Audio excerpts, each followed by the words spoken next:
विकासशील इंसान party VIP के संस्थापक और पूर्व मंत्री मुकेश सहनी बुधवार से यूपी, बिहार और झारखंड का हेलीकॉप्टर से दौरा करेंगे और एक सप्ताह में 14 जनसभाओं को संबोधित करेंगे।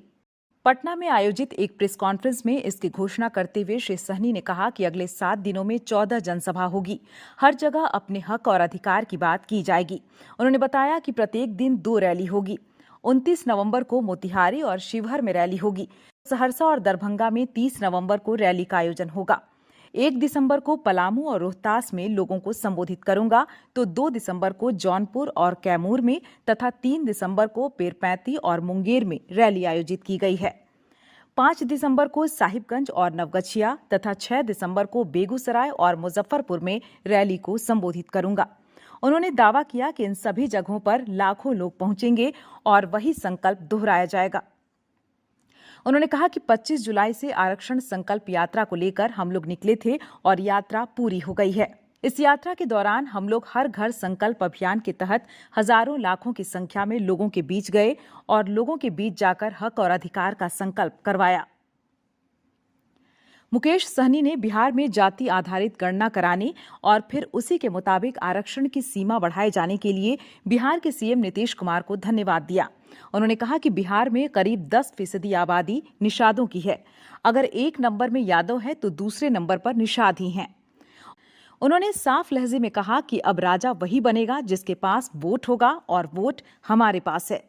उन्होंने जोर देकर कहा कि जो हमारा दोस्त होगा वह 60 लोकसभा सीट जीतेगा और जो हमारा दुश्मन होगा उसे 60 लोकसभा सीट का नुकसान होगा। एक प्रश्न के उत्तर में उन्होंने कहा कि समय आने पर गठबंधन की घोषणा की जाएगी। उन्होंने साफ लहजे में कहा कि जो आरक्षण की बात करेगा उसके साथ हम होंगे। तो 14 रैली है।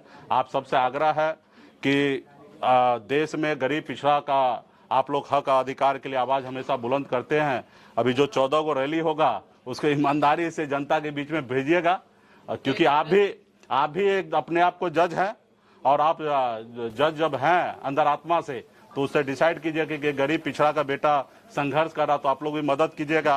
क्योंकि बड़े बड़े लोग तो आपने देखा कि आज़ादी के 75 साल बाद पहली बार बिहार में एक मल्लाह का बेटा अपना हैसियत बनाया तो आपने देखा कि दुश्मन क्या किया, हमारे विधायक को खरीद लिया, हमको सरकार से बाहर कर दिया जो सरकार हमने बनाया था। तो दुश्मन भी बहुत है। खैर वो अपना काम करे, हम अपना काम करेंगे। रैली के बाद महारैली भी होगी क्या वीआईपी की?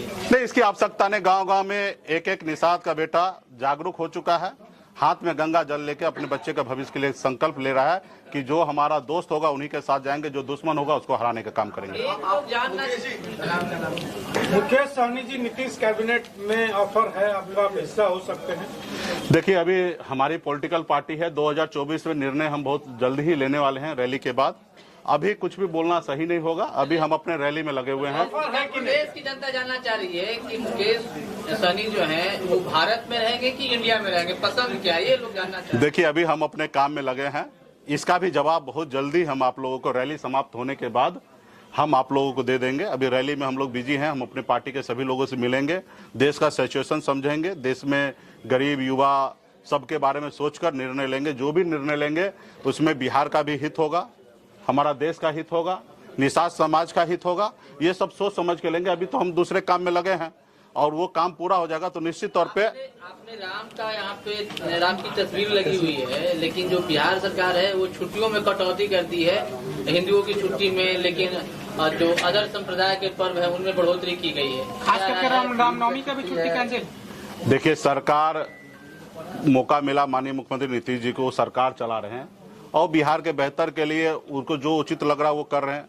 और रहा कि अगर वो गलत करेंगे तो जनता आने वाले समय में परिणाम देंगे। और लगता है कि हमें लगता है कि कुछ छुट्टी को एडजस्ट करके अपने अगर हमारे बच्चे स्कूल अगर पढ़ने के लिए जाएं तो मेरे लिए ज़्यादा अच्छा होगा। लेकिन हाँ, किसी के भावना के साथ हमें नहीं खेलना है। अगर कुछ छुट्टी अगर एडजस्ट होकर अगर हमारे बच्चे स्कूल जाएं तो मेरे लिए ज़्यादा अच्छा है।